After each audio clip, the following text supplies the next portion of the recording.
நாமத்துக்கு ஸ்தோத்திரம் உண்டாகட்டும். கர்த்தர் இந்த மாலை வேளையை நமக்கு தந்தபடினா நன்றியோடு ஸ்தோத்திரிப்போம். இந்த சனிக்கிழமை கூட நமக்கு கூடுவதற்கு தேவன் ஒரு அனுகிரகத்தை செய்தபடினால் நன்றி செலுத்துவோம். ஸ்தோத்திரம் செய்கிறோம். இரட்சகனே, இயேசு மகாராஜனே, கிறிஸ்து இயேசுவே, சர்வ வல்லவரே, பிதாவாக, குமாரனாக, பரிசுத்த ஆவியாக எங்கள் மத்தியிலே அவதரித்தவரே, எங்கள் மத்தியிலே காணப்படுகிறவரே, நன்றியோடு ஸ்தோத்திரிக்கிறோம். மூன்றும் ஒன்றாகவே திகழ்கிறவரே, ஸ்தோத்திரம் ஸ்தோத்திரம் ஸ்தோத்திரம். ஆண்டவரே, கர்த்தருடைய கை குறுகவில்லை, கர்த்தரின் வாக்கு மாறிடாதே என்று சொல்லியிருக்கிற பிரகாரம் ஆண்டவரே, உடைய கரம் எங்களை நோக்கி அனுகூலமாக நீட்டப்பட்டிருக்கிற அப்படின்னா நன்றி. இந்த இயற்கையினுடைய சீதளங்கள் ஆண்டவரே எங்களை மிகவும் வாட்டாதபடிக்கு பாதுகாத்து கொள்ளும். எங்கள் பட்சத்தில் நில்லும். எங்களுக்கு இருக்கக்கூடிய நிந்தனை எடுத்து போடும். எல்லா சுகவீனங்களிலிருந்து எங்களை காத்தருளும். இதிலே அகப்படுகிற ஒவ்வொரு ஜனங்களையும் நீர் காத்து தருளும். பொல்லாதவர்களையோ துன்மார்க்கர்களையோ இந்த நாட்களில் அழித்து போட்டு விடுவீராக. அவர்களை கொன்று போட்டு விடுவீராக. ஐயனே உமக்கு ஸ்தோத்திரம். பொல்லாதவர்களை கொன்று போட்டு விடுவீராக. அவர்கள் இந்த பூமியில் வாழ வேண்டிய அவசியம் இல்லை.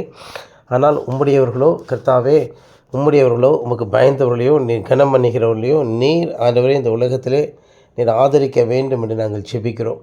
துன்மார்க்கர்கள் அழியட்டும், ஆனால் நீதிமான்களோ பிழைத்திருக்கட்டும். உடைய வேத வாக்கியங்கள் தழைக்கட்டும். ஆண்டவரே, இப்பொழுது இருக்கக்கூடிய எல்லா கஷ்டங்களும் நிந்தனைகளும் நெருக்கங்களும் உடைய பிள்ளைகளை விட்டு நீங்கி போக உதவி செய்யும்.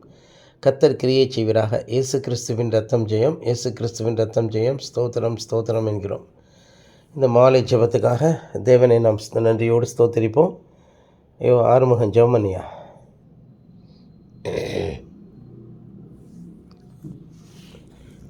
லைனில் இருக்கியா? ஸ்தோத்தரிக்கிறோம். தேவனாய கர்த்தாவே, இந்த ஈவினிங் பிரேயருக்காக உண்மை ஸ்துதிக்கிறோம், ஸ்தோத்தரிக்கிறோம். இந்த மாலை வேளையிலே ஆண்டவரே ஸ்தோத்திரிக்கிறோம். இந்த தாசரோடு எங்களை ஒன்று கூட்டு சேர்த்து ஆண்டவரே ஸ்தோத்தரிக்கிறோம்.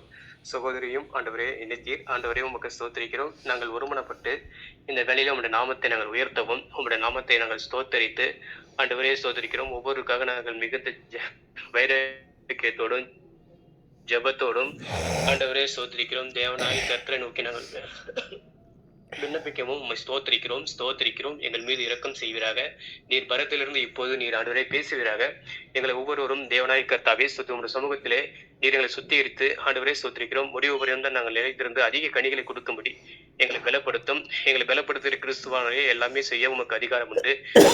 என்று இந்த உலகத்தில் எங்களால் ஒன்றும் செய்ய இயலாது என்பதை இந்த வேளையிலே நாங்கள் ஆண்டவரே உம்மிடத்தில் நாங்கள் மன்றாடுகிறோம். ஸ்தோத்திரிக்கிறோம். ஒவ்வொரு ஆத்மாவும் இந்த செய்தியை கேட்கும்படி ஒவ்வொருடைய இருதயத்தின் திறந்தருளும், ஒவ்வொரு இருதயத்தை ஒருமுகப்படுத்தும். ஒவ்வொரு குடும்பத்திலும் சமாதானம், சௌக்கியம், ஆரோக்கியம் உண்டாயிருப்பதாக.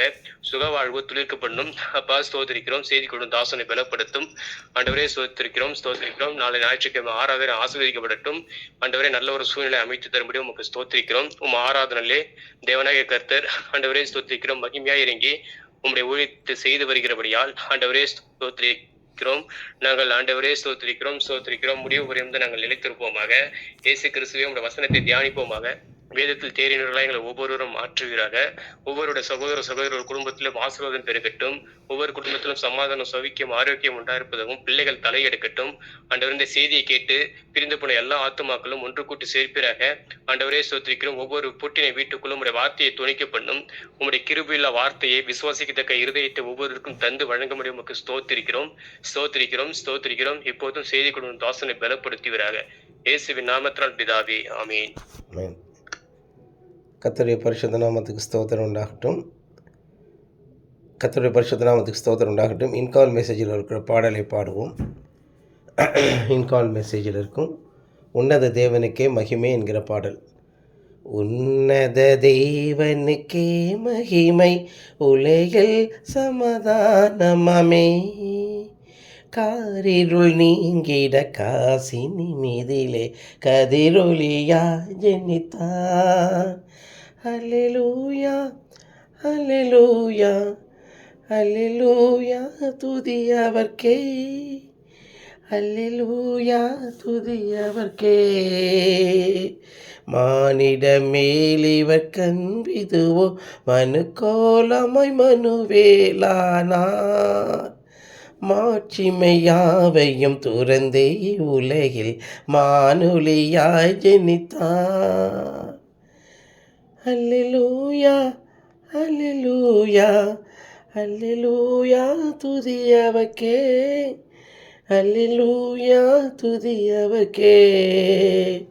தாரகை என அவர் தோன்றிடவே, பாதையில் நடத்திடவே, தற்பரன் கிருபையும் சத்தியம் மீந்திட தன் ஒளியாய் ஜெனித்தார். அல்லேலூயா அல்லேலூயா அல்லேலூயா துதியவர்க்கே, அல்லேலூயா துதியவர்க்கே. வாழ்த்துவோம் பாலகன் இயேசுவரன், வல்ல தேவனின் ஏகசுதன்.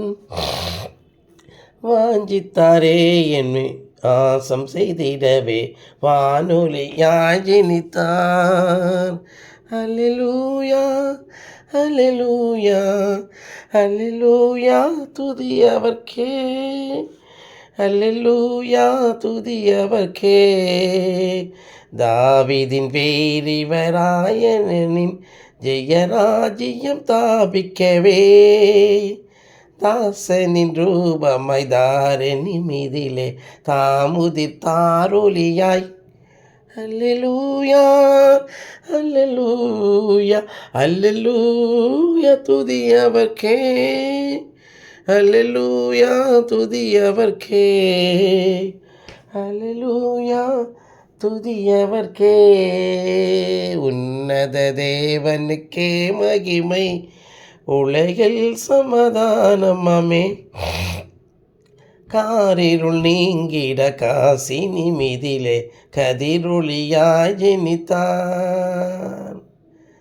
அல்லேலூயா அல்லேலூயா அல்லேலூயா துதியவர்க்கே, அல்லேலூயா அல்லேலூயா அல்லேலூயா துதியவர்க்கே, அல்லேலூயா துதியவர்க்கே, அல்லேலூயா துதியவர்க்கே. ஸ்தோத்திரம் ஆண்டவரே, ஸ்தோத்திரம். அருமையான பாடல். நம்ம அதை ரொம்ப தேவதூதர்கள் எவ்வளோ களி கூர்ந்திருப்பாங்க. அந்த பாடல் அது எவ்வளவு அருமையானது. இதெல்லாம் உன்னதத்திலிருந்து வந்த இசை என்று தான் நாம் எடுத்துக்கொள்ள வேண்டும். இது மனுஷர்களுக்கு தேவன் சற்று வெளிப்படுத்துனதுனாலே. அப்படி இந்த பூமியினுடைய சங்கீதமே இவ்வளோ இன்பமாக இருந்தால் பரலோகத்தின் சங்கீதம் எவ்வளவு இன்பமாக இருக்கும் என்பதை நாம் புரிந்து கொள்ள வேண்டும். சரி, கர்த்தருக்கு ஸ்தோத்திரம் உண்டாகட்டும். நாம் வேத வாக்கியங்களே வாசிப்போம். ஆமாம், வேத வாசிங்க. ஆர்வ வாசியா?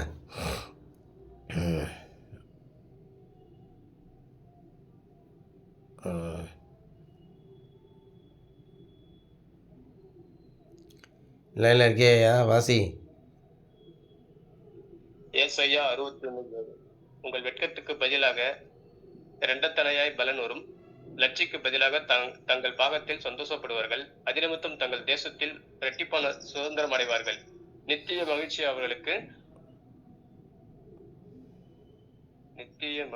அவர்களுக்கு உண்டாகும். சரி, அடுத்த வசனம் 14:20. நீடிய சாந்தமுள்ள மகா புத்திமான் முற்கோபிய புத்தியீனத்தை விளங்க பண்ணுகிறான். சரி, ஆமாம். நீடிய சாந்தம் உள்ளவன் மகா புத்திமான். சாந்தம் உள்ளவன் என்றால் என்ன? தேவனுடைய வசனத்துக்காக பொறுமையாக காத்திருக்கிறவன், அவசரப்படாதவன் அர்த்தம். அவசரப்பட்டு ப்ராடக்ட் மிஷினை வாங்காதவன் அப்படின்னு அர்த்தம். முற்கோபி என்றால் ப்ராடக்ட் மிஷினை வாங்குகிறவன் என்ற அர்த்தம். 40 ரூபாய்க்கு மொபைல் வாங்குகிறவன் அவன் யார்? அவன் சாந்த குணம் இல்லை. எதை எடுத்தாலும் நினச்சா உடனே வாங்கிடணும்னு நினைக்கிறது. அதை வச்சு செயல்பட முடியுமா? நம்மளால் முடியுமா அப்படின்னு நினைக்காதான். அப்போ சாந்த குணம் உள்ளவன் என்றால் அவன் பொறுமையாக காத்திருப்பான். ஊழியக்காரனை பார்க்குறீங்க, எவ்வளவு அறிவு திறன் இருக்குது, அவ்வளோ சக்தி இருக்குது, இருந்தாலும் பேசாமல் அமைதியாக வீட்டுக்குள்ளே உட்காந்துருக்கிறாரு. என்ன காரணம்? அதான் சாந்த குணம். சுரேஷ் மாதிரி ஒரு அலப்பறைகளை பண்ணிக்கிட்டு இல்லாமல் அலம்பல் பண்ணிக்கிட்டு இல்லாமல் இருக்கார் இல்லையா ஊழியக்காரர். அப்போ அவர் பாருங்கள், அவருக்குள்ளே யார் அவரை சிறைப்படுத்தி வச்சுருக்கார். அநேக நாட்கள் நம்ம சிறைப்பட்டிருப்பது நல்லது. யோசேப்பினோட வாழ்க்கையிலேருந்து நமக்கு அதை கற்றுக்கலாம். நாம் சிறைப்பட்டிருக்கும் பொழுது சாந்தமாகவும் பொறுமையாகவும் இருக்க வேண்டும். நாம் நம்மை தாழ்த்தும் பொழுது நம்முடைய நியாயம் எடுபடாமல் போகும். நாம் நம்மை தாழ்த்தும் போது நம்முடைய நியாயம் என்ன செய்யாமல் போக வாய்ப்புண்டு. நாம் நம்மை தாழ்த்தும் போது நம்முடைய நியாயம் எடுபடாமல் போவதற்கு அதிக வாய்ப்புகள் உண்டு. ஆமாம், நம்முடைய நியாயமே எடுபடாமல் போகும். அப்போ எடுபடாமல் போகும் என்றால், நம்முடைய நியாயம் எடுபடாமல் போகும் என்றால், ஆமாம், ஸ்தோத்திரம். அப்போ நம்முடைய நியாயமானது எடுபடாமல் போவதற்கு சான்ஸ் இருக்குது. அவர் தன்னை தாழ்த்தின போது நியாய தீர்ப்பிலிருந்து எடுக்கப்பட்டார். அவர் நியாயம் எடுபடாமல் போனது என்கிற வசனத்தினுடைய வியாக்கியானங்கள் அங்கே காணப்படுது. அவர் தம்மை தாமே வெறுமையாக்கி தாழ்த்தாவிட்டால், இப்படிப்பட்ட ஒரு நிலைமைக்கு போகாவிட்டால் இந்த உலகம் ரட்சிப்படைந்திருக்காது. சர்வலோகத்தின் பாவத்தை அவர் மன்னித்து விட்டார். அதுதான் ஆச்சரியம்.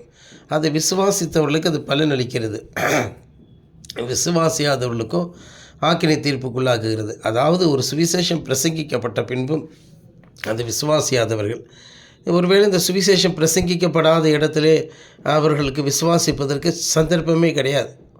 அப்போ அப்படிப்பட்டவர்களுக்கு தேவன் எப்படிப்பட்ட நியாய தீர்ப்பு கொடுப்பார்? அதெல்லாம் தேவனோட ஆதீனத்தில் வச்சிருக்கிறாரு, இன் இஸ் பொசஷன். அதுக்கு தெரியாது. இன்னும் சுவிசேஷத்தை நாம் கொண்டு செல்லும் பொழுது அது விசுவாசிப்பதற்கு உரிய தருணங்கள் அங்கே இல்லை. தருணங்கள் அதாவது சந்தர்ப்பங்கள். சந்தர்ப்பம் அதாவது தருணம் என்றால் என்ன? நேரம் மாத்திரமல்ல, அதை விளங்கி கொள்ளக்கூடிய அளவிற்கு அந்த ஒரு சூழல் அதையும் சேர்த்து குறிக்குது. அந்த நேரம், மொமெண்ட் ஆஃப் த அவர், அந்த மொமெண்ட் ஆஃப் தட், அந்த காலகட்டம், அந்த வாயில் என்றால் WHILE வாயில், short time or little bit longer. அது ஒரு அற்பமான காலங்கள் என்று வைத்துக்கொள்ளலாம்.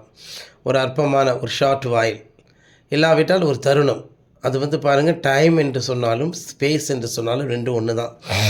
நேரம் என்பது வளைஞ்சு கொடுக்கும், நேரம் என்பது அது நீண்டு கொடுக்கும். அது நேரத்தை குறுக்க முடியும். அதான் ஆச்சரியம். ஒரு பெரிய பஞ்சு மிட்டாயை பெருசாகவும் கொடுக்க முடியும். அதை ஒரே அமுக்கிட்டிங்கன்னா போதும், மறுபடியும் அதை தூளாக்கி மறுபடியும் பஞ்சு மாதிரி ஆக்கலாம். பிரபஞ்சமும் அப்படி தான். ஒரு சுருக்கி ஒரு சிறு புள்ளியாக்கலாம், அதே சமயத்தில் விரிவடையவும் செய்யலாம். அப்போ காலம் என்பது அந்த இடத்துல குறுகி விடுகிறது. காலம் என்பது ஒரு மாயை.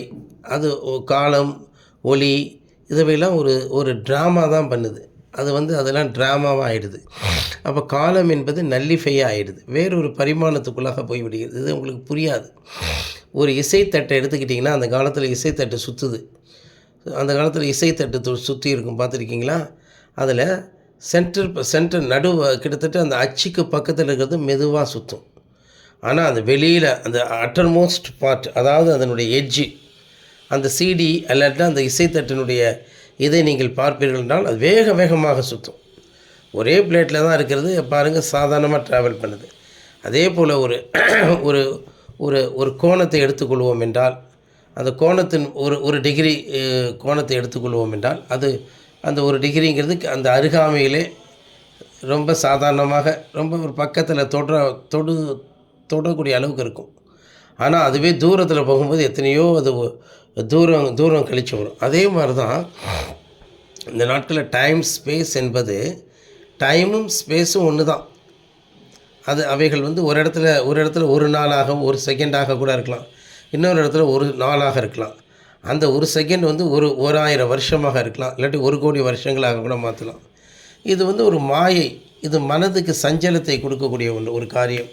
இந்த பிரபஞ்சத்துக்குள்ளாக நம்ம ட்ராவல் பண்ணவே முடியாது. ஆனால் அதே பிரபஞ்சத்தில் ஒரு புள்ளியாக்கி ஈஸியாக நம்ம கையில் தூக்கிடலாம். அந்த பிரபஞ்சத்தை ஆமாம், ஒரு கையிலே தூக்க முடியும், அது சிறு புள்ளியாக மாற்றும் பொழுது. ஆமாம் அன்பானவர்களே, இதெல்லாம் என்னன்னு கேட்டிங்கன்னா, இது தேவனுடைய மொழியிலே நான் பேசுகிறேன். இது மனுஷர்களுக்கு சாத்தியமில்லை. தேவன் தன்னுடைய உள்ளங்கையிலே எல்லாவற்றையும் அடக்க வல்லவராக இருக்கிறார். சகலத்தையும் தன்னுடைய நீதியுள்ள வசனத்தினால அடக்கி விடுகிறார். சரி, அவருக்கே நாம் கீழ்ப்படிந்திருப்போமானால் நமக்கு எல்லாமே நன்மையும் கிரமமாய் மாறும். இந்த இடத்துல பாருங்கள், வெட்கத்துக்கு பதிலாக இரட்டத்தனையான பதில் வரும் என்று சொல்லும் பொழுது நம்ம வாழ்க்கையில் வெட்கப்படுறோம்.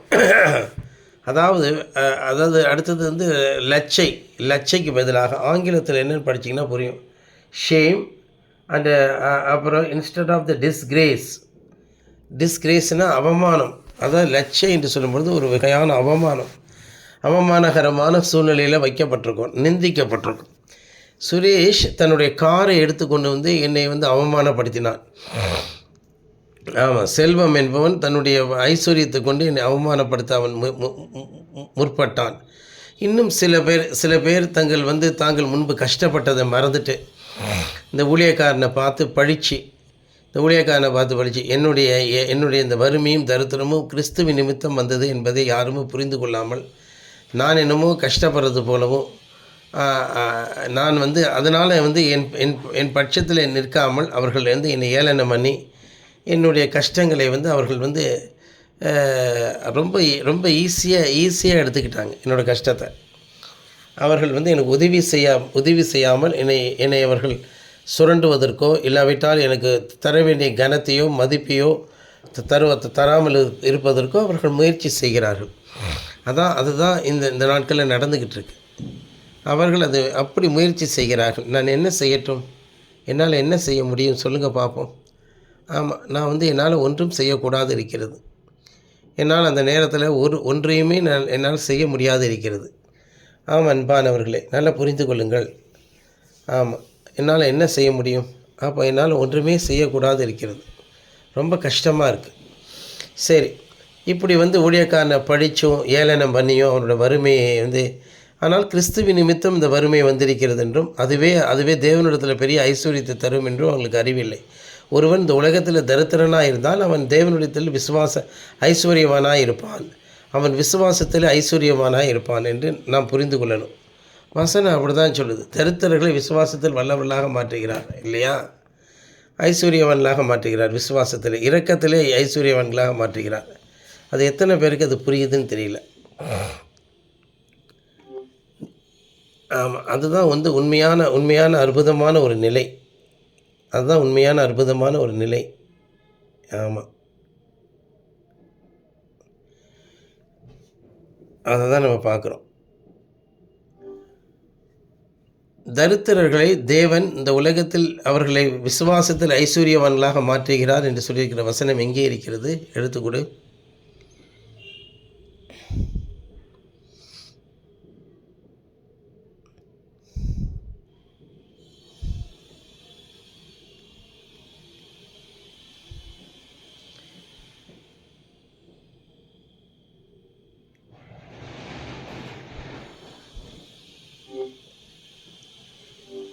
தரித்திரர்களை விசுவாசத்தில் ஐஸ்வர்யவான்களாக மாற்றுகிறார்கள் என்கிற வசனம் பரிசுத்த வேதாகமத்தில் பழைய மொழிபெயர்ப்பிலிருந்து எடுத்துக்கொடு.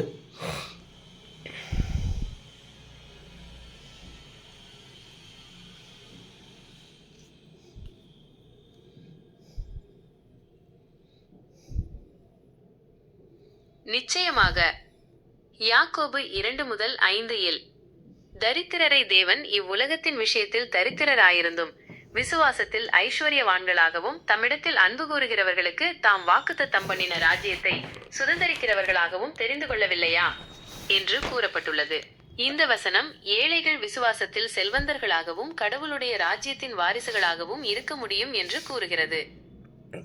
பாருங்கள், நம்ம தேவனுடைய வாரிசுகளாகவே மாறிவிடுகிறோம். இது ஏன் அநேகருக்கு புரிவதில்லைன்னு தெரியல. அநேகருக்கு இந்த காரியம் ஏன் புரிய மாட்டேங்குது? எல்லோரும் ஏன் இப்படி அகங்காரிகளாக இருக்காங்க, புரிந்து கொள்ளாமல் இருக்காங்கங்கிறது எனக்கு ரொம்ப ஆச்சரியம். அவர்கள் புரிந்து கொள்வதில்லை இந்த தெய்வீக காரியங்களை. ஆமாம், இந்த தெய்வீக காரியங்களை அவங்களால புரிந்து கொள்வதற்கு ரொம்ப கடினமாக இருக்குது. தேவன் நாம் ஏன் தரித்திரப்படுகிறோம் என்றால் விசுவாசத்தில் ஐஸ்வர்யங்களாக மாறுவதற்கு தான். அதுதான் அங்கே ஆச்சரியமான ஒரு காரியம். அதுதான் அங்கே ஒரு பெரிய ஆச்சரியமான ஒரு காரியமாக இருக்குது. விசுவாசத்தில் நாம் ஐஸ்வர்யவான்களாக மாறுகிறோம். அதற்கு தான் நமக்கு தரித்திரம் வந்திருக்கிறது. உண்மையிலே நாம் தரித்திரர்கள் அல்ல. ஆனால் இந்த உலகத்தில் ஐஸ்வர்யவான்கள் தான் உண்மையான தரித்திரர்கள் என்று லவோதிக்கியா சபைக்கு அவர் சொல்கிறார். நாம் ஏழையாக இருக்கும்போது நாம் தரித்திரம் விசுவாசத்தில் ஐஸ்வர்யவான்களாக மாறுறோம். எல்லா வசதிகளையும் வரும்பொழுது நாம் விசுவாசத்தில் தரித்திரர்களாக மாறிடும். விசுவாசத்தில் தரித்திரர்களாக மாறும் பொழுது லவோதிக்கியா சபையினுடைய கடிந்து கொள்ளுதல் வருகிறது. லவோதிக்கியா சபையினுடைய கடிந்து கொள்ளுதல் வருகிறது. ஆமாம், அங்கே நீ நிர்வாணியாகவும் பரிதபிக்கப்படத்தக்கவனும் அருவருப்பானவனாக இருக்கிறாய்ங்கிறார். வாந்தி பண்ணி போடக்கூடிய அளவுக்கு வெதுவெதுப்பானவனாக இருக்கிறாய் என்று சொல்லி அவனை தரித்திரம் பிடித்தவன் என்று சொல்கிறார். ஆமாம், அவமானகரமான வார்த்தைகள், அதெல்லாம் ரொம்ப அவமானகரமான வார்த்தைகள். ஆனால் உண்மையிலே யோசித்து பாருங்கள், இந்த உலகம் நம்முடைய தரித்திரத்தை அவமானமாகவும் நம்முடைய குறைவை அவர்கள் குறைத்து மதிப்பிட்டு வெட்கப்பட வைக்கிறார்கள். நாம் சில சமயங்களில் அவளுடைய எடுப்பான கண்களினாலும் அவளுடைய மெல்லிய வஸ்திரங்களினாலும், அதாவது உயர் ராஜரீக வஸ்திரங்களினாலும் நாம் சில சமயத்தில் நாம் தாழ்ந்து நிற்க வேண்டியது இருக்கிறது. அவருடைய ஐஸ்வர்யங்கள், அவருடைய வீடுகள், செல்வ சிறப்புகள், அது நம்மளை சங்கடப்படுத்துது. ஆனால் உண்மையிலே அதெல்லாம் அவங்களுக்கு பெரிய சுமை என்று அவர்கள் அறியணும். வருத்தப்பட்டு பாரம் சுமக்கிறவர்களே, நீங்கள் எல்லாரும் என்னிடத்தில் வாருங்கள் என்று சொல்லும் பொழுது, சுரேஷ் அவனுடைய வீடு, அவனுடைய வீட்டை அவன் ஃபர்னிஷ் வைத்திருக்கிறது, அவனுடைய பேங்க் பேலன்ஸ், மனைவியினுடைய சம்பளம், இதெல்லாம் அவனை அழுத்தி அவனை நரகத்துக்கு கொண்டு போகக்கூடிய, நரகத்துக்கு அழுகையும் பற்கடிப்பும் உள்ள இடத்துக்கு கொண்டு போகக்கூடிய ஒரு சுமை என்பதை அவன் புரிந்து கொள்ள வேண்டும். அவன் நினைக்கிறான் தன்னை கர்த்தர் காப்பாற்றிடுவான்னு நினைக்கிறான். நல்லா தெரிஞ்சுக்கோங்க, கர்த்தர் என்று சொல்லும் பொழுது உன் சகோதரன் மூலமாக தான் உதவி செய்வார். ஆமாம், ஒருவர் பாரத்தை ஒருவர் சுமந்தால் தான் அங்கே கிறிஸ்துவின் பிரமாணம் நிறைவேறும். இந்த ஊழியக்காரன் மற்றவருடைய பாரங்களை சுமந்து கிறிஸ்துவின் பிரமாணத்தை நிறைவேற்றி கொண்டிருக்கும் பொழுது அவனுக்கு சுரேஷ் என்பவன் என்ன செய்தான்? அவனுக்கு மிகுந்த சுமையை கொடுத்தான்.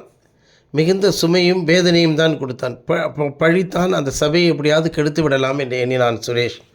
இதை தான் செல்வம் என்பவன் செய்தான். அப்போ செல்வத்தையோ சுரேஷையோ தேவன் விட்டுடுவாரா? அதுவும் இந்த காலம் முடிய போகுது. பொல்லாதவன் ஆசீர்வாதமாக இருக்கட்டும், சுரேஷாக இருக்கட்டும், செல்வமாக இருக்கட்டும், இன்னும் இது போன்ற இதை விட்டு ஒதுங்கி போன யூஜினாக இருக்கட்டும், யாரையுமே தேவன் சும்மா விடமாட்டார். ஏதோ அவளுடைய காலம் வந்துருச்சு. அவளுடைய செல்வமும் அவர்கள் சம்பாதித்த சம்பாத்தியமும் குப்பைகள் என்று சொல்லக்கூடிய அளவிற்கு அவருடைய காலம் வந்துருச்சுங்க. இந்த உலகம் எவ்வளவு தான் மிரட்டலாம் அவங்கள. சில சமயங்களில் பொண்ணுடைய விலை, வெள்ளியோடைய விலையெல்லாம் ஏறி போயிடுச்சேன்னு சொல்லி நம்மளை கலவரப்படுத்தலாம். எப்படி நம்ம பிள்ளைகளுக்கு பொண்ணுக்கு எப்படி கல்யாணம் பண்ண போகிறோம்லாம் என்று சொல்லியிருக்கலாம். ஆனால் உண்மையிலேயே ஒரு கர்த்தர் வீட்டை கட்டாராகில் அந்த பொண்ணோ வெள்ளியோ அதுவோ என்னத்தை கொண்டு வர போகுது சொல்லுங்கள். பார்ப்போம். இப்போ ஊழியக்காரனை பாருங்கள், ஊழியக்காரனை சூழ்ந்திருக்கக்கூடிய குடும்பத்தை பாருங்கள். அவங்களுக்கு என்ன விதமான சொத்து இருக்குது, ஆனால் என்ன தைரியத்தில் அவர் வாழ்ந்துக்கிட்டு இருக்கிறாரு. அதுதான் ஒரு பெரிய சாட்சி. குடும்பத்தில் உள்ளவர்கள் இன்னும் ரட்சிக்கப்படவில்லை என்று சொல்கிறோம், ஆனால் அவர்கள் ரட்சிக்கப்பட்டு விட்டார்கள் தேவனுடைய பார்வையிலே. ரட்சிப்பு என்பது அவர்கள் இயேசு கிறிஸ்துவை துதிக்க வேண்டும் என்று நாம் விரும்புகிறோம். ஆமாம், இன்னும் அவர்கள் அறியவில்லைன்னு. ஆனால் நல்லா தெரிஞ்சுக்கோங்க, ஒரு மனுஷன் கர்த்தரை விசுவாசிப்பானாலும் அவனும் அவன் வீட்டாரை ரட்சிக்கப்படுவார்கள் என்பது உண்மை. அது வெளிப்படை, இட்ஸ் ஆப்வியஸ். ஆமாம், எந்த விதத்திலாவது அவர்கள் நோவா தன் காலத்தில் நீதிமானாக இருந்தால் அவன் குடும்பம் அங்கே வந்தது. லோத்தினுடைய குடும்பத்தில் அவன் மகள்கள் அவனோடு வெளியே வந்ததை நாம் பார்க்குறோம். மனைவி ஒருவேளை உப்புத்தூணாக மாறினாலும் எப்படியோ அவருடைய பிள்ளைகள் வந்து விட்டதை நம்ம பார்க்குறோம். ஆகவே ஒரு குடும்பம் ரட்சிக்கப்படுவது உறுதி. அவர்கள் விசுவாசிக்கிறார்கள் என்று சொல்லுவதை விட அந்த நேரத்திலே அந்த ஊழியக்காரனுக்கு அவர்களுடைய கீழ்ப்படிந்து விட்டால் போதும். அப்போ இந்த கடைசி காலத்தில் ஒரு கூட்ட ஜனங்கள் ரட்சிக்கப்பட போகிறார்கள். அவர்கள் யார்? இந்த சபையினுடைய ஜனங்களும் தான். இந்த சபையினுடைய ஊழியக்காரன் தான் மனுஷகுமாரனை தன்னுடைய இருதயத்தில் ஏற்று அந்த ஊழியத்தை செய்து வருகிறார். இன்றைக்கு இருக்கக்கூடிய மற்ற ஸ்தாபன சபைகள், மற்ற கிறிஸ்தவர்கள் எல்லாரும் மாய்மாலக்காரர்களாகவும் போலிகளாகவுமே இருக்கிறத நாம் பார்க்குறோம். ஆமாம், அவர்கள் போலிகளாக இருப்பதை நாம் பார்க்குறோம். ஆமாம், இப்படிப்பட்ட ஒரு சிறு கூட்டத்துக்கு தான் தேவன் வெட்கத்துக்கு பதிலாக இரட்டத்தனையான பலன் வரும் என்றும், லட்சிக்கு பதிலாக தங்கள் பாகத்தில் சந்தோஷப்படுவார்கள், அது நிமித்தம் தங்கள் தேசத்தில் இரட்டிப்பான சுதந்திரத்தை அடைவார்கள். நாம் இப்பொழுது எல்லாவற்றையும் இழந்து போனது போல் இருக்கும். ஆனால் தேவன் 2 பங்கு தருவேங்கிறார். 2 பங்கு என்பது அமுக்கி குலுக்கி நிரம்பி வழியத்தக்கதான அளவுக்கு. ஆமாம், இதுக்காக நம் முன்பாக பெருமை பாராட்டினவர்கள் முன்னிலையிலே நாம் இரட்டிப்பான நன்மையை பெறும்பொழுது யோபுனுடைய வாழ்க்கையை பாருங்கள். முன்பை பார்க்கலும் பின்பு அவனுக்கு மகா இரட்டிப்பாக கொடுக்கப்பட்டது. அப்போ மற்றவங்களோட ஐஸ்வர்யத்தை விட நம்ம ஐஸ்வர்யம் மேலாக இருக்கக்கூடிய ஒரு கட்டம் வரும். அப்பொழுது அவர்களுக்கு நம்மிடத்தில் இருக்கக்கூடிய வெட்கமும் லட்சியம் அவர்களிடத்தில் போய்விடும். ஆமாம், அவர்கள் நம்மை பார்ப்பதற்கு அவமானப்பட்டு நிற்பார்கள். சுரேஷ் அப்படி தான் நின்னாகணும். பொல்லாதவன் ஆசீர்வாதம் அவன் இல்லாமற் போய் அவன் என்றென்றைக்கும் வைக்கப்பட்டிருக்கக்கூடிய காரிருளை அவமானப்பட்டுருப்பான். ஏற்கனவே மில்டனும் வெக்கப்பட்டு இருக்கான். ஏற்கனவே மில்டன் வெக்கப்பட்டு இருக்கதான் நான் பார்க்குறேன். அவமானகரமான சூழ்நிலையில் தான் வைக்கப்பட்டிருக்கான். அவன் செய்த வெறித்தனம், அவன் செய்த அக்கிரமங்கள் அதெல்லாம் ரொம்ப கொஞ்சம் நெஞ்சம் கிடையாது. ஆமாம், திண்டுக்கல் ஸ்டீஃபன், மதுரை ரவிச்சந்திரன், இவங்களாம் ஹேனா ஆசீர்வாதம், இவர்களெல்லாம் இந்த இருளிலே வைக்கப்பட்டிருக்கிறாங்க. நல்ல இருளிலே வைக்கப்பட்டிருக்கிறதான் நான் பார்க்குறேன். இவர்கள் எல்லாரும் இருளில் வைக்கப்பட்டிருக்கிறார்கள். ஆமாம், நிச்சயமாக இந்த சபை வெற்றி பெறும். ஒரு கூட்ட ஜனங்கள் இந்த சபைக்கு நேராக திரும்பி வருவார்கள். கடற்கரை மணலத்தனையான ஜனங்கள் வருவார்கள். அந்த நாட்களிலே கர்த்தர் நம் மத்தியிலே இருப்பதை அவர்கள் கண்டுகொள்வார்கள். உங்களிடத்தில் மாத்திரமே நீதி உண்டு என்று சொல்லி, உங்களிடத்தில் மாத்திரமே கர்த்தர் இருக்கிறார் என்று சொல்லி வருவார்கள். ஆமாம், அப்படி ஒரு வசனம் இருக்குது. உங்களிடத்தில் மாத்திரமே அந்த நீதி இருக்கிறது என்று சொல்வார்கள். ஆமாம் ஆமாம், உங்களிடத்தில் மாத்திரமே நீதி இருக்கிறது என்றோ, இல்லாட்டில் உங்களிடத்தில் மாத்திரமே தேவன் உண்டு, கர்த்தர் உண்டு என்று சொல்லுகிற வசனம் இருக்கிறது இல்லையாவா? அந்த வசனத்தை எடுத்துக்கொடு. பைபிளில் பரிசுத்த வேதாகமத்திலிருந்து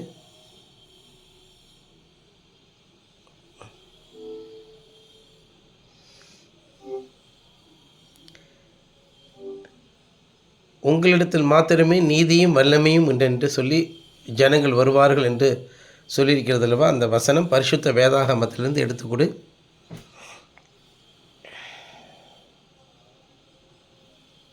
நிச்சயமாக ஏசாயா 45:24 நிச்சயமாக கர்த்தரிடத்தில் எனக்கு நீதியும் பெலனும் இருக்கிறது என்று சொல்லி மனுஷர் அவரிடத்திற்கு வருவார்கள்.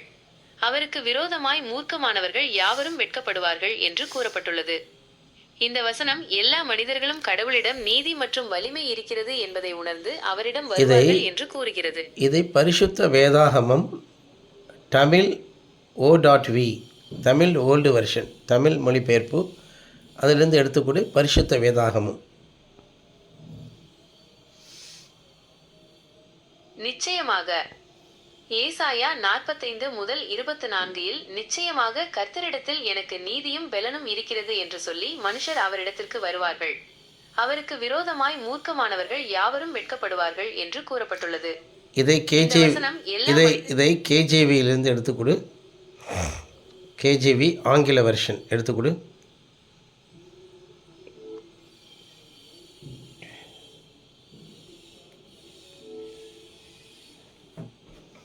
நிச்சயமாக ஏசாயா 45:24 Surely shall one say in the Lord, have I righteousness and strength, even to him shall men come, and all that are incensed against him shall be ashamed என்று கூறப்பட்டுள்ளது. இதை அப்படியே வேர்ட் பை வேர்டு நீ எனக்கு மொழிபெயர்த்து கொடு தமிழில். நிச்சயமாக ஏசாயா 45:24 நிச்சயமாக ஒருவன் சொல்லுவான், கர்த்தருக்குள் எனக்கு நீதியும் பலமும் உண்டு. மனிதர்கள் அவரிடம் வருவார்கள். அவருக்கு எதிராக கோபமடைந்தவர்கள் அனைவரும் வெட்கப்படுவார்கள் என்று கூறப்பட்டுள்ளது. இந்த வசனம் எல்லா மனிதர்களும் கடவுளிடம் நீதி மற்றும் வலிமை இருக்கிறது என்பதை உணர்ந்து அவரிடம் வருவார்கள் என்று கூறுகிறது. சரி, பரவாயில்ல. கர்த்தருக்கு ஸ்தோத்திரம்.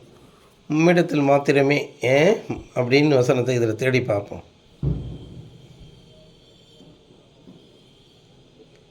நிச்சயமாக உம்மிடத்தில் மாத்திரமே என்று தொடங்கும் வசனம் ஏசாயா 45:14 உள்ளது. இது எகிப்தியர்களின் மற்றும் எத்தியோப்பியர்களின் வருமானமும் நெடிய சேபியரும் உமக்கு கடந்து வந்து உம்முடையவர்களாய் இருப்பார்கள். அவர்கள் உம்மை பின்பற்றி வந்து உம்மிடத்திலே விண்ணப்பம் பண்ணுவார்கள்.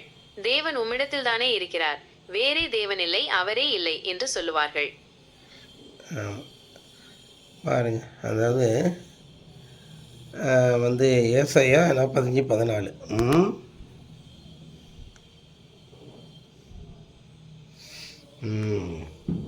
பாருங்க.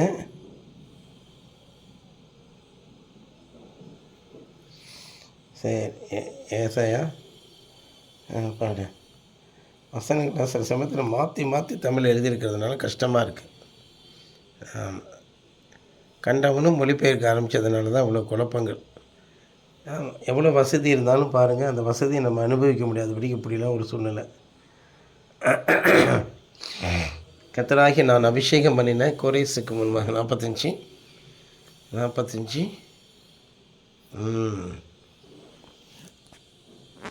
அந்த வசனங்கள் எங்கே இருக்கிறதுங்கிறத கொஞ்சம் பார்த்துருவோம். 45 ஒரு நிமிஷம். ஆமாம், 45:14. ஓகே, 45:14.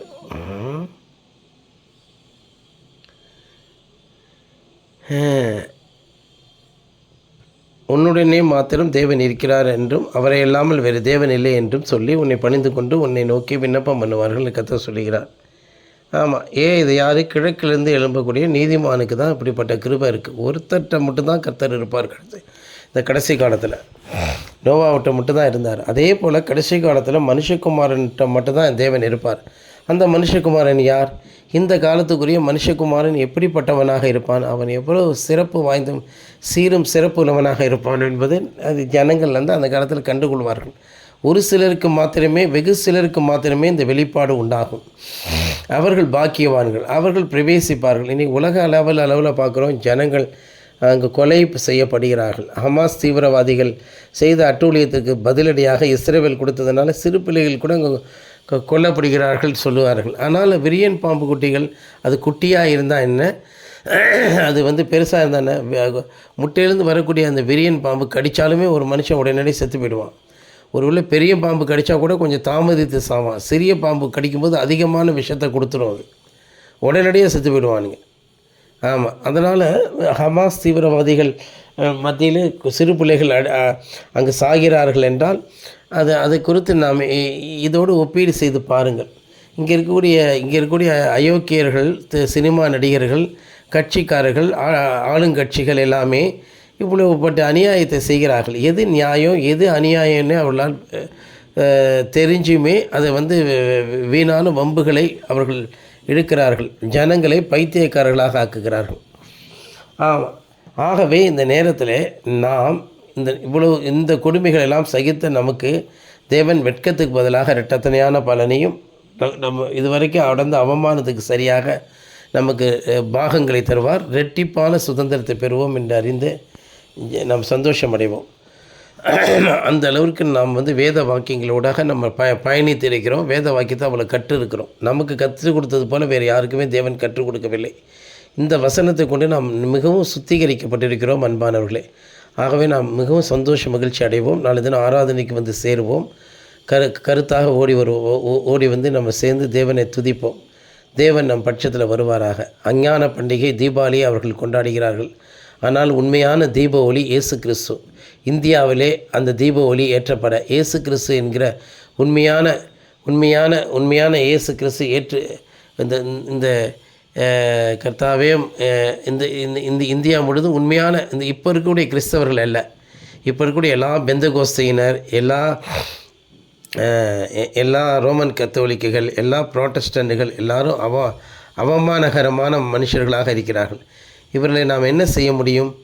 ஒன்றும் செய்ய முடியாது. ஆனால் தேவன் புதிதாக ஆத்துமாக்களை ரட்சித்து, நீங்கள் கூப்பிடாவிட்டால் இந்த கல்லுகளை கூப்பிடுவேன் என்று கூப்பிடும் என்று சொல்லியிருக்கிறபடி புதிய ஜனங்களை தருவாராக. இந்த தொழுத்தில் அது வேறு ஆடுகள் உண்டு என்று சொன்னார் அல்லவா, அதையே தேவன் நமக்கு தரும்படிக்கு நாம் ஜெபம் பண்ணுவோம். கர்த்தர் நம்மளை ஆசீர்வதிப்பாராக. கர்த்தர் நம்மளை வழி நடத்தும்படிக்கு நாம் வேண்டிக் கொள்வோம். சகோதரி உமா அவர்கள் ஜெபம் பண்ணுங்க. சிஸ்டர் பிரைஸ் எல்லாம் ஜெபிங்க.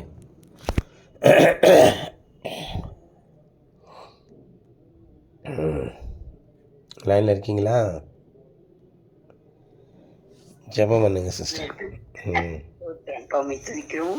இந்த அருமையான இரவு வேளையிலே இந்த வார்த்தைகளை கேட்டோம். இந்த வார்த்தைகள் சுஸ்தம் உள்ள வார்த்தைகளாக இருக்கிறது. அப்பாவை துதிக்கிறோம். ஆவின் எளிமையும் துயரமும் சாந்த குணமும் நீதி மீது பசிதாகவும் உள்ளவர்களாக எங்களுக்கு இது மிகுந்த ஆறுதல் அளிக்கிற வார்த்தைகளாக இது இருந்து கொண்டிருக்கிறது. ஆம் பிதாவே, இந்த வேளையிலும் கூட நீரையா உலகம் என்னென்னவோ செய்து கொண்டிருக்கிறது. அநேக காரியங்களில் ஈடுபட்டு கொண்டிருக்கிறது. ஆனால் அப்பா ஸ்தோத்திரம், அப்பா மிக்கிறோம். தேவனை தேடுகிற உணர்வுள்ள மனுஷன் உண்டோ என்று நீர் தேவரீர் எங்கும் நீர் தேடி பார்த்து கொண்டிருக்கிறீர். ஆனால் அப்பா ஒருவனும் இல்லை என்று நீர் அறிந்து அப்பா ஸ்தோத்திரம். அப்பாவை துதிக்கிறோம், ஸ்தோத்திரிக்கிறோம், ஸ்தோத்திரிக்கிறோம், ஸ்தோத்திரிக்கிறோம், ஸ்தோத்திரிக்கிறோம், ஸ்தோத்திரிக்கிறோம். எவ்வளவாய் மனுஷனை சிருஷ்டித்ததற்காக படைத்ததற்காக எவ்வளவு நீரையா மனசால பட்டு கொண்டிருக்கிறீர். ஆனாலும் இந்த வேலையிலோ உம்முடைய ஜனங்களாகி ஒரு சிலராகி எங்களை நீரையா முத்திரித்து வைத்திருக்கிறீர். ஆவி என்னும் அச்சாரத்தையும் எங்களுக்கு கொடுத்திருக்கிறீர். அப்பா துதிக்கிறோம். அதன் பொருட்டு நாங்கள் அநேக அப்பா இன்னல்களையும் இடுக்கண்களையும் சிறுமைகளையும் அப்பா ஸ்தோத்திரம் லட்சைகளையும் அடைந்தாலும் நீர் வெட்கத்துக்கு பதிலாக இரண்டத்தனையான பலனும் லட்சைக்கு பதிலாக தங்கள் பாகத்திலே சந்தோஷம் அடைவார்கள் என்று சொல்லியிருக்கிறீர். உங்களுடைய வார்த்தையின் மீது நாங்கள் விசுவாசம் வைப்போம் என்றால் எங்களை விட அப்பா ஸ்தோத்திரம் சிறந்தவர்கள், எங்களை விட விசேஷித்தவர்கள், எங்களை விட பாக்கியவான்கள் யார் இருக்க முடியும் ஐயா? நிச்சயமாக அப்பா ஸ்தோத்திரம் உம்முடைய வார்த்தையை நாங்கள் விசுவாசிப்போம் என்றால் எங்களை விட ஐஸ்வர்யவான்களோ, எங்களை விட ஜெயம் கொள்ளுகிறவர்களோ, எங்களை விட அப்பா ஸ்தோத்திரம் சந்தோஷம் உள்ளவர்களோ யாராகவும் இருக்க முடியாதப்பா. இந்த வேளையிலும் உங்களுடைய வார்த்தைகள் மீது எங்களுக்கு விசுவாசம் உண்டாயிருக்கட்டும், நம்பிக்கை உண்டாயிருக்கட்டும். தேவன் உரைத்தார், அவர் உரைத்தார், அவர் நிச்சயமாக அதை நிறைவேற்றவே செய்வார் என்ற ஒரு விசுவாசம் இந்த வார்த்தையை கேட்கிற ஒவ்வொருவருக்கும் உண்டாயிருக்கட்டும் ஐயா. ஸ்தோத்திரம். அப்பாவை துதிக்கிறோம், அப்பாவை துதிக்கிறோம், ஸ்தோத்திரிக்கிறோம், ஸ்தோத்திரிக்கிறோம், ஸ்தோத்திரிக்கிறோம். உங்களுடைய வல்லமை ஒவ்வொருவரும் இறங்குவதாக, உங்களுடைய அபிஷேகம் ஒவ்வொருவரும் இறங்குவதாக, உங்களுடைய காயப்பட்ட கரங்கள் ஒவ்வொருவர் மீதும் வைக்கப்படுவதாக, உங்களுடைய இரத்தம் இந்த வார்த்தையை கேட்கிற ஒவ்வொரு மீதும் தெளிக்கப்படுவதாக அப்பா ஸ்தோத்திரிக்கிறோம்.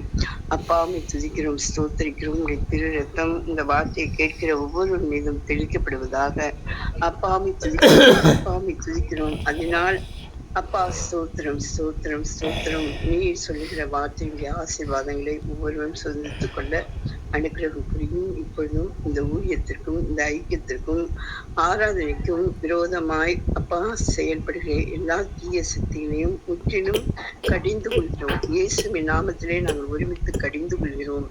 அப்பா ஸ்தோத்திரம். தேவன் நாமம் மகிமைப்படட்டும். தேவனில் உயர்ந்திருப்பீராக.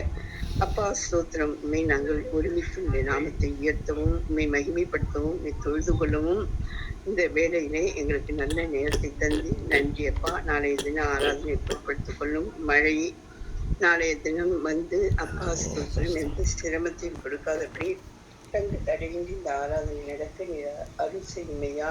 பல காரியங்களுக்காக நாங்கள் ஊக்கத்தையும் உற்சாகத்தையும் ஆர்வத்தையும் நாங்கள் காண்பிக்கிற நாங்கள் தேவரீர் உமக்கு அடுத்த விஷயங்களிலே அதை விட அதிக வாஞ்சியை காண்பிப்போமாக, அதிக வைராகியத்தை காண்பிப்போமாக, பெரிய மனமகிழ்ச்சியை நாங்கள் பெற்றுக்கொள்வோமாக.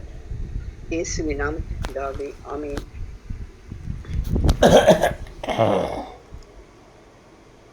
ஆமென். நல்ல தந்தையே, இந்த அருமையான வேளையில் இப்படியாக எங்களுக்கு இரக்கத்தை நீ கட்டளையிட்டு புரியோட ஸ்தோத்திரம். மிகுந்த தயவும் ஈவும் இரக்கமும் எங்கள் மத்தியில் காணப்படட்டும்.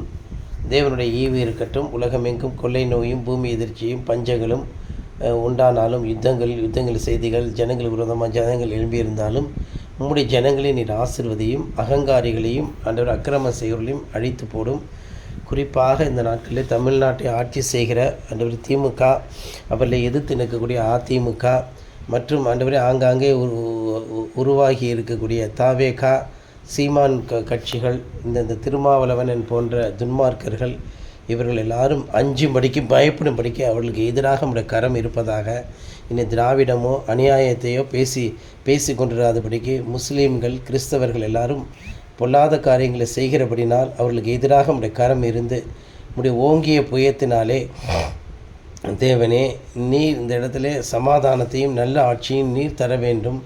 அநியாயக்காரர்களை முடிவுக்கு கொண்டு வருவீராக. இந்திய தேசத்தை பாதுகாப்பதோடு பாகிஸ்தான், சைனா, பங்களாதேஷ், ஸ்ரீலங்கா, மியான்மர், நேபாள் போன்ற அண்டை தேசங்கள் இன்னும் இதுக்கு விரோதமாக யார் என்னென்ன தீமை செய்தாலும் அவர்கள் உடனடியாகவே அவர்களை சிதறடித்து அவர்களை ஆண்டவரே மிகுந்த நிந்தையும் அவமானத்தையும் உடுத்துவித்து கொஞ்சமும் ஈவு இரக்கம் பாராட்டாமல் இருப்பீராக. அமெரிக்கா, ஐரோப்பிய தேசங்கள் எல்லாம் அவமானம் அடையட்டும்.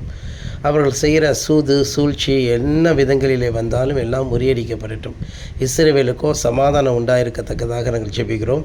எல்லாவற்றுக்கும் மேலாக இந்த சபை கிழக்கிலிருந்து மேற்கு வரைக்கும் பிரகாசிக்கட்டும். ஆவிக்குரிய கோரேஸ், ஸ்பிரிச்சுவல் கோரேஸ், உண்மையாகவே சைரஸ், இந்த இந்த இந்த இந்த சபையிலே அந்த மனுஷகுமாரனை வைத்திருக்கிறீர்.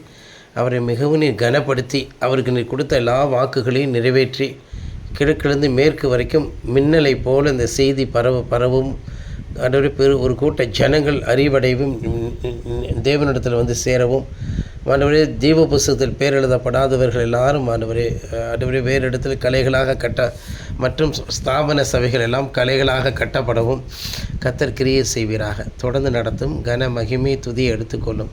இயேசு கிறிஸ்துவனுடைய நாமத்தில் ஜெபிக்கிறோம். இந்த செய்தியை கேட்ட மக்கள், இனி கேட்கப் போகிற மக்கள் எல்லாரும் இதனாலே மாபெரும் ஞானத்தை பெற்றுக்கொள்வார்களாக, சத்தியத்தை அறிந்து கொள்வார்களாக. உண்மையுள்ளவர்கள் தேவனுடைய ஞானத்தினாலே பகுத்தறியக்கூடிய ஞானம் பெற்றவர்கள் எல்லாரும் இந்த செய்தியை விசுவாசித்து ஆசீர்வதிக்கப்பட கர்த்தர் உதவி செய்யும். தேவனே, இந்த தேசமானது அஞ்ஞான பண்டிகையிலே ஈடுபட்டு கொண்டிருக்கிறது, தீபாவளி என்று சொல்லி. ஆனாலும் தேவனே, உண்மையான தீபாவளியாகி இயேசு கிறிஸ்து உம்மை கண்டுகொள்ளத்தக்கதாக தேசத்திற்காக மன்றாடுகிறோம். இந்த ஜனங்களை எப்படியாவது ரட்சியும். எங்களையும் சுடர்களைப் போல பிரகாசித்து மலைபெறுகிற பட்டணமாய் நாங்கள் இந்த சத்தியத்தை உம்முடைய உண்மையை சுவிசேஷத்தை பறைசாற்ற உதவி செய்யும். தேவகுமாரன் எங்களுக்காக உலகத்தில் வந்து தன்னை தியாகமாக ஈந்தது இந்த ஜனங்களுடைய விசுவாசத்திற்கு எட்டட்டும். அறிவுக்கும் ஞானத்துக்கும் புத்திக்கும் எட்டாத அந்த விசேஷம், இந்த விசுவாசம் என்னும் இந்த புலைநல்லால் இந்த தேவன் இந்த தேசத்துக்கு அருளுவீராக.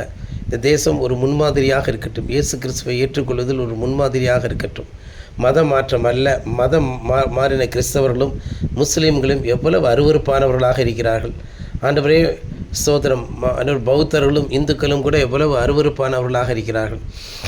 ஆமாம் ஆண்டவரே, இன்னும் ஒவ்வொருவரும். ஆனாலும் தகப்பனே, மீட்கப்பட்ட ஜனங்கள் இந்த இடத்துல வரட்டும். நித்திய மகிழ்ச்சி அவர்கள் மீது வைக்கப்படட்டும். கன மகிமை உண்டாகட்டும். இப்பொழுது ஒரு நாள் சந்தோஷப்படுவதும் அடுத்த நாள் துக்கப்படுவதுமாக இல்லாமல் நித்திய மகிழ்ச்சி உண்டாகும் என்று சொல்லியிருக்கிறபடி தேவனே, அப்படிப்பட்ட ஒரு ஆசீர்வாதத்தை நாங்கள் சுதந்திரிக்க வேண்டிக் கொள்கிறோம். இயேசு கிறிஸ்துவின் ரத்தம் ஜெயம், இயேசு கிறிஸ்துவின் ரத்தம் ஜெயம், இயேசு கிறிஸ்துவின் ரத்தம் ஜெயம். நாளது ஆராதனைக்கு எல்லாரும் கொண்டு வந்து சேர்ப்பீராக. இயேசுவின் நாமத்தில் ஜெபிக்கிறோம் பிதாவே. உடைய பாதத்தில் விழுந்து பணிந்து விடுகிறோம்.